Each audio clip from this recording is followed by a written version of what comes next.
How to change the language in Roblox application. Hello guys and welcome back to the channel. If you want to change the language in Roblox application and you don't know how to do it, watch this video till the end and you will find out. So to begin with, you need to tap on the more option. Once you tap on the more option, from here you need to go to settings. So once you are in the setting page, all you need to do is to tap on the account info. So once you tap on account info, it will bring you here, and here you need to scroll down where you will find the language option.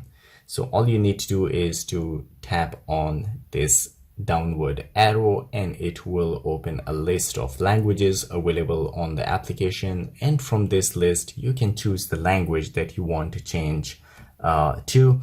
Suppose you want to change to Polish or to Italian language or any language that you prefer. You need to just tap on that and your language will be changed to that. So guys, this is all it takes to change language in the Roblox application. If you like the video, don't forget to subscribe. I will see you in the next video. Till then, take care.